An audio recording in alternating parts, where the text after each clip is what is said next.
আসসালামু আলাইকুম রহমতুল্লাহি ওবরকাতুহু।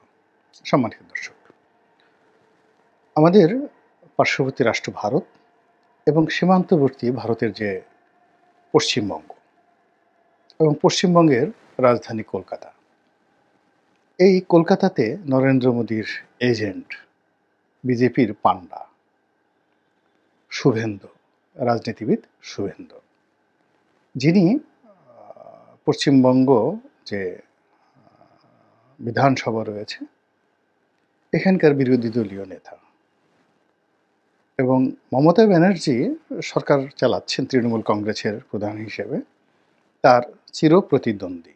এবং এখানে সরাসরি তিনি অমিত শাহ কিংবা মিস্টার নরেন্দ্র মোদী তাকে প্রতিনিধিত্ব করেন পশ্চিমবঙ্গে। বাংলাদেশের সঙ্গে ভারতের যে সেভেন সিস্টারের সীমান্ত রয়েছে, সেই সেভেন সিস্টারের মধ্যে অর্থাৎ 7টি রাজ্যের মধ্যে সবচাইতে গুরুত্বপূর্ণ হলো এই পশ্চিমবঙ্গ। সবাই মোরললেস আসাম বলেন, ত্রিপুরা বলেন, মিজোরাম বলেন, তাদের ওখানে বিজেপির যারা পান্ডা রয়েছে তারা বাংলাদেশ বিরোধী প্রচার করছেন, কিন্তু এটি স্থানীয় মিডিয়াতে কিংবা আন্তর্জাতিক মিডিয়াতে ওভাবে আসছে না। কিন্তু কলকাতা থেকে যে প্রচার চলছে এটি পশ্চিমা দেশগুলোকে, যাকে বলা হয়, বাংলাদেশ সম্পর্কে একটা খারাপ ধারণা দিয়ে দিচ্ছে। এর কারণ হলো যে ভারতবর্ষে বহুদিন ধরে কলকাতা ছিল ভারতবর্ষের রাজধানী।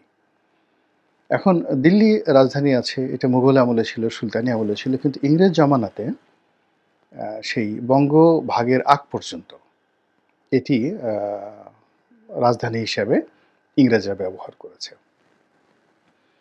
ফলে কলকাতার মানুষের যে চিন্তা চেতনা এবং এখানকার যে অবকাঠামোগত উন্নয়ন, এগুলো সবই ভারতের যে পুরো রাজনীতির যে অবকাঠামো সেটিকে ক্ষেত্র বিশেষে নিয়ন্ত্রণ করে। এখান থেকে যারা জ্ঞানী গুণী পণ্ডিত ব্যক্তি, এখানকার কবি সাহিত্যিক, তারপরে এখানকার সংবাদপত্রগুলো সর্বভারতীয় রাজনীতিতে, অর্থনীতিতে খুবই গুরুত্বপূর্ণ ভূমিকা পালন করে। এর কারণে কি হলো, এই যে মিস্টার শুভেন্দু, তিনি যে বাংলাদেশ সম্পর্কে ক্রমাগত অপপ্রচার করছেন, এটি যদি গুজরাটের কেউ করতেন, কর্ণাটকের কেউ করতেন, কিংবা তামিলনাড়ুর বা অন্ধ্রপ্রদেশের কেউ করতেন, তাহলে ওটা ওভাবে আসতো না। কিন্তু কলকাতাতে তিনি এই প্রোপাগান্ডা চালানোর কারণে সেখানে আনন্দবাজারের মতো পত্রিকা, তারপর সেখানকার বাংলা যে টেলিভিশনগুলো রয়েছে, এগুলো সরাসরি বাংলাদেশে চলে আসে বাংলা ভাষাভাষী মানুষদের কাছে। দ্বিতীয়ত, যে এদের সঙ্গে আবার ইউরোপ আমেরিকার যে যোগাযোগ, এটির কারণে ওখানেও এই প্রচার প্রোপাগান্ডাগুলো চলে যাচ্ছে। এরপর যেটি হচ্ছে যে দিল্লিতে যে সরকার আছে, নরেন্দ্র মোদী সরকার আছে, এই নরেন্দ্র মোদী সরকারের যে মিলিটারি উইং অর্থাৎ সামরিক যে বিভাগ আছে, তারপরে ডিপ্লোম্যাটিক যে ডিপার্টমেন্ট রয়েছে, সেখানে সঙ্গত কারণেই ওয়েস্ট বেঙ্গলের যে চ্যানেলটি, এটি সমগ্র উত্তর ভারতের রাজনীতির প্রতিভূ। আপনারা সবাই জানেন যে ভারতের রাজনীতি সাধারণত দুই ভাগে বিভক্ত, উত্তর ভারত এবং দক্ষিণ ভারত। এখানে মধ্যপ্রদেশ অর্থাৎ ইউপি, তারপরে অন্যান্য এলাকার গুরুত্ব রয়েছে, কিন্তু সবই উত্তর ভারত এবং দক্ষিণ ভারত কেন্দ্রিক। এবং উত্তর ভারতের যে এই মুহূর্তে যে সিদ্ধান্ত, সেই সিদ্ধান্তটা কিন্তু পশ্চিম বাংলা ডমিনেট করে। ফলে পশ্চিম বাংলার মুখ্যমন্ত্রী মমতা ব্যানার্জি, তার আগে বুদ্ধদেব বসু, একেবারে তার প্রথম দিকে ডক্টর বিধানচন্দ্র রায়, নেহেরু জামানাতে, তারা সবাই সর্বভারতীয় রাজনীতিতে জ্যোতি বসু সহ ভীষণ রকম গুরুত্বপূর্ণ ব্যক্তি ছিলেন। তো সেই দিক থেকে মিস্টার শুভেন্দু, তার যে গুরুত্ব ভারতের কেন্দ্রীয় সরকারে, অমিত শাহের চাইতে খুব বেশি যে নিচু অবস্থানে তা নয়, কিন্তু খুবই গুরুত্বপূর্ণ। এখন এই মানুষটি কেন, কি কারণে অত্যন্ত অশ্লীল, অত্যন্ত অশ্রাব্য এবং যাকে বলা হয় নির্মম এবং নিষ্ঠুরভাবে বাংলাদেশকে সমালোচনা করছে? বাংলাদেশকে তুচ্ছ করছে, তাচ্ছিল্য করছে এবং তার প্রায় প্রতিটি কথাই আপনাকে উত্তেজিত করবে। এমন কথা খোঁটা দেওয়ার মতো কথা। আমাদের স্বাধীনতা যুদ্ধ নিয়ে খোঁটা দিচ্ছে। আমরা ভারত থেকে যে বৈদেশিক মুদ্রা খরচ করে প্রতি বছর আমরা ভারত থেকে আমদানি করি $50 বিলিয়ন সমপর্যায়ের পণ্য। আবার বলছি $50 বিলিয়ন।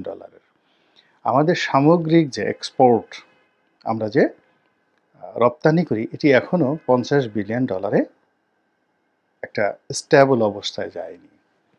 কিন্তু আমাদের যে আমদানি বাণিজ্য সেই আমদানি বাণিজ্যর 40% আমরা ভারতের সাথে করি এবং ভারতের সঙ্গে এই যে আমদানি $50 বিলিয়ন। $1 বিলিয়ন যদি এখন বর্তমান বাজার রেটে 12,000 কোটি টাকা ধরেন, তাহলে $50 বিলিয়ন কত হাজার কোটি টাকা হয়? জাস্ট হিসাব করেন। এই টাকা বৈদেশিক মুদ্রা দিয়ে, ডলার দিয়ে আমরা ভারত থেকে পণ্য আমদানি করি।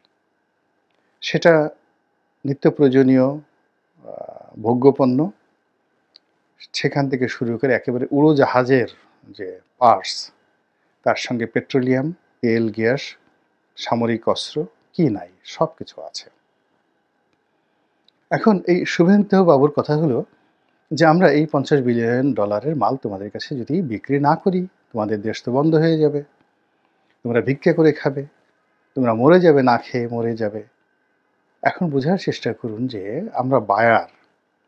$50 বিলিয়ন দিয়ে যদি আপনি পণ্য কিনতে চান, হয়তো যদি আমরা চীন থেকে আনতে যাই, ব্রাজিল থেকে আনতে যাই, ভারতের চীনের পরিবর্তে ব্রাজিলের চিনি আনতে যাই, এখনও ব্রাজিল থেকে আসে বাট পরিমাণটা বাড়িয়ে দিলাম। এখনও চীন থেকে আসে বাট আমরা এই ট্রেডটা, যেমন পেঁয়াজ, রসুন, আদা আমরা চীন থেকেও আনি, কিন্তু এটা এখন ভারতের পরিবর্তে আমরা সেখান থেকে আনলাম, পাকিস্তান থেকে আনলাম, খরচ একটু বেশি পড়বে। কিন্তু ভারত তো শেষ। এর কারণ হলো বাংলাদেশে যে পণ্যগুলো তারা রপ্তানি করছে, এই পণ্যগুলো আর অন্য কোনো দেশে এইভাবে এত সহজে তারা করতে পারবে না। এবং অন্য দেশে পণ্য রপ্তানি করতে গেলে তাদেরকে যে শর্ত পূরণ করতে হবে, কোয়ালিটি মেনটেন করতে হবে, তাদের পণ্যের দাম কমাতে হবে, শিপমেন্টের খরচ বাড়াতে হবে, এতে করে ভারতের যারা সাপ্লায়ার রয়েছে তারা কিন্তু একেবারে মাটির সঙ্গে মিশে যাবেন। কিন্তু এই জিনিসগুলো কেন পশ্চিমবঙ্গের যারা নেতৃবৃন্দ রয়েছেন, বুদ্ধিজীবী রয়েছেন, তারা কেউ এই বিষয়গুলো নজরে আনছেন না। এবং একটা অবাক করার বিষয় হলো যে যখন একটা সমস্যা হয়, এই মুহূর্তে সত্যিকার অর্থে ভারতের সঙ্গে বাংলাদেশের একটা সমস্যা যাচ্ছে, তো দেশের বিবেক, জাতির বিবেক, আঞ্চলিক বিবেক সবসময় থাকা উচিত। যারা যে কথাগুলো বলবে ন্যায্যতার ভিত্তিতে, যেমন মমতা ব্যানার্জি প্রথম দিকে ন্যায্যতার ভিত্তিতে কিছু কথা বললেন, তাকে সবাই মিলে এইভাবে আক্রমণ করা হলো, বেচারি এখন বাংলাদেশের বিরুদ্ধে কথা বলতে বাধ্য হয়েছেন। ওদিকে কবির সুমন পলান কবিতা লিখলেন, গান করলেন, বাংলাদেশের পক্ষে একটা যাকে বলে স্ট্যাটাস দিলেন, অমনি তাকে বুলিং করে, সাইবার বুলিং করে এমন অবস্থা তৈরি করলো, বেচারার এখন জান নিয়ে টানাটানি। এরপরে কংগ্রেস নেতা, সেই বিখ্যাত কংগ্রেস নেতা, তিনি বাংলাদেশের পক্ষে কিছু বলার চেষ্টা করলেন, তাকেও নিয়েও প্রচণ্ড সমালোচনা শুরু করলো ভারতের উগ্রবাদী যারা সমর্থক গোষ্ঠী। ফলে কংগ্রেসের কোনো নেতা এখন আর বাংলাদেশের পক্ষে কথা বলছেন না।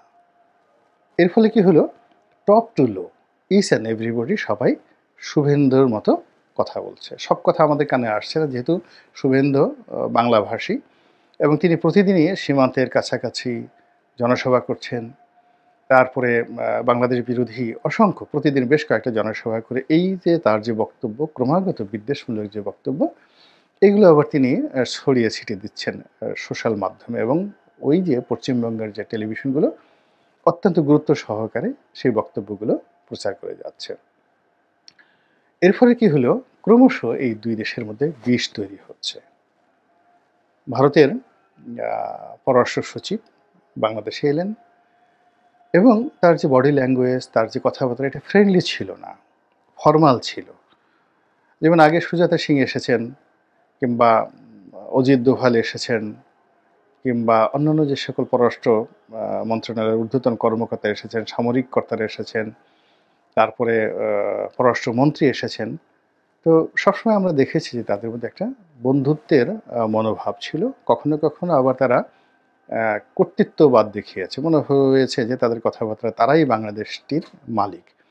এখন এই যে বাংলাদেশের যে মালিক, তাদের মধ্যে এই জিনিসটা মনে হয়েছে। এখন এইবার যে বিক্রম মিস্ত্রি আসলেন পররাষ্ট্র সচিব, তিনি মনে হয় যেন কিছু একটা মেসেজ দিয়ে এসেছেন।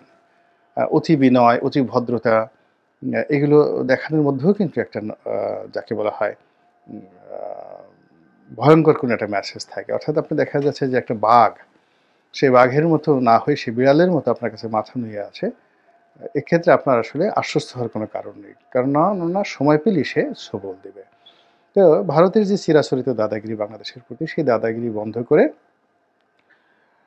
বা লুকোচুরি করে ডক্টর মোহাম্মদ ইউনূসের সামনে ভারতের পররাষ্ট্র সচিব পা বাঁকা করে বেশি শরীরকে ভাঁজ করে অতিমাত্রায় মনোযোগী এবং যাকে বলা হয় আনুগত্য দেখানোর যে চেষ্টা, এর মধ্যে কিন্তু একটা যুদ্ধের ইঙ্গিত আছে। এর কারণ হলো আমি একটা ঐতিহাসিক ছবি আমি বারবার মনে করি। ইরাক যুদ্ধ যখন হলো বুশের জামানাতে, তখন সেখানকার প্রতিরক্ষা মন্ত্রী ছিলেন রামসফেল্ড। আপনাদের অর্থ অনেকেরই মনে আছে। অত্যন্ত যাকে বলা হয় যোগ্যতম একজন মার্কিন ঝানু রাজনীতিবিদ এবং মিলিটারি এক্সপার্ট। তো তিনি সাদ্দাম হোসেন সাহেবের সঙ্গে দেখা করতে গেলেন এবং এত বেশি বিনয় দেখালেন যে সাদ্দাম সাহেব পায়ের উপর পা তুলে তিনি হাবানা চুরুট খাচ্ছিলেন, আর রামসফেল্ড তার সামনে হাত জোড় করে মাথা নিচু করে দাঁড়িয়েছিলেন, বসেন উনি। তো এটা দেখে আমরা সবাই আনন্দে উদ্বেলিত যে বাপের বেটা সাদ্দাম মার্কিনীদের দেখিয়ে দিয়েছে ইত্যাদি, ইত্যাদি, ইত্যাদি, ইত্যাদি। এবং ইরাকেও তাকে নিয়ে যথেষ্ট যাকে হয়েছে, আনন্দ হয়েছে, উল্লাস হয়েছে যে না, নেতা একটা পেয়েছি। কিন্তু পরবর্তীতে দেখা গেল সেই রামসফেল্ডের নির্দেশেই তার অধীনেই মার্কিন সেনাবাহিনী ইরাকে আক্রমণ চালালো। Operation desert storm. আপনাদের মনে আছে কি না একবার স্মরণ করে দেখুন। এবং ইরাককে তছনছ করে দিল। তো এই হলো পশ্চিমাদের কথাবার্তা। এই যে দেখেন শেখ হাসিনাকে ক্ষমতাচ্যুত করার আগে বাংলাদেশের ডোনাল্ড ট্রাম্প মানে ডোনাল্ড লু এলেন। কি বিনয়, কি ভদ্রতা! মানে কথাবার্তা সে একবার সালমান এফ রহমান সাহেবের বাসায় যাচ্ছে। তারপরে শেখ হাসিনার সঙ্গে কথা বলতে গেলে মনে হচ্ছে তার কণ্ঠ মানে শুকিয়ে যাচ্ছে। সালমানের সাথে কথা বলে সে তৃপ্ত। বাংলাদেশের যারা আওয়ামী লীগের মোটা মাথার লোকজন তারা মনে করলে আমেরিকা ম্যানেজ হয়ে এসছে বা ম্যানেজ হয়ে গেছে। ডোনাল্ড ট্রাম্প এভাবে শেখ হাসিনার আনুগত্য করছে। আর কি চাই? কিন্তু যে খেলাটা আ আমেরিকা খেলে দিল, ডোনাল্ড ট্রাম্প যেভাবে খেলে দিল, ডোনাল্ড ট্রাম্প নয়, ডোনাল্ড লু যেভাবে খেলে দিলেন, পাকিস্তানের ইমরান খান ক্ষমতাচ্যুত হয়েছেন। কিন্তু শেখ হাসিনার যে ক্ষমতাচ্যুতি, সেটি আমেরিকার মাস্টার প্ল্যানে এমনভাবে এবং এতটা অসম্মানজনকভাবে, এতটা নির্মমভাবে হলো, এটি যদি এই যে ডোনাল্ড ট্রাম্প এর ঘন, ঘন আগমনের সময়টিতে বাংলাদেশ কাউন্ট করত এবং আমেরিকান কর্মকর্তাদের অতি ভক্তিটাকে তারা দুর্বলতা হিসাবে না নিতেন, তাহলে আজকের এই পরিণতি হয়তো হতো না। এখনও ভারতের সঙ্গে আমাদের যে কূটনৈতিক অঙ্গনে যোগাযোগ হচ্ছে, রাষ্ট্রনৈতিক অঙ্গনে যোগাযোগ হচ্ছে এবং সামরিক ক্ষেত্রে যোগাযোগ হচ্ছে। অর্থাৎ ভারতের সেনাপ্রধান আমাদের সেনাপ্রধানের সাথে কথাবার্তা বলছেন। এই জিনিসগুলোকে কিন্তু ফেলে দেওয়ার মতো নয়। এবং একই সঙ্গে শুভেন্দুর মতো যে আ শীর্ষ রাজনীতিবিদ, বিজেপির নেতা পান্ডা, তিনি যে বাংলাদেশ সম্পর্কে এই যে বিষোদ্গার করছেন, এটাকে একজন ইউটিউবারের আ যে বক্তব্য বা ইউটিউবারের গালাগালি হিসেবে বিবেচনা করে আমরা যদি নাকে তেল দিয়ে ঘুমাই এবং কোনো রকম প্রস্তুতি না নেই, তারপর যদি অলনে ছাড়েন হঠাৎ করে কোনো বিপদ আসে, আর তখন যদি আমরা বলি, ইয়া আল্লাহ! তোমার কি বিচার নাই? তোমার এ কি বিচার? কি হলো এটা? তখন আল্লাহর প্রতি কি জুলুম করা হবে? না আপনার আমার নিজের প্রতি জুলুম করা হবে?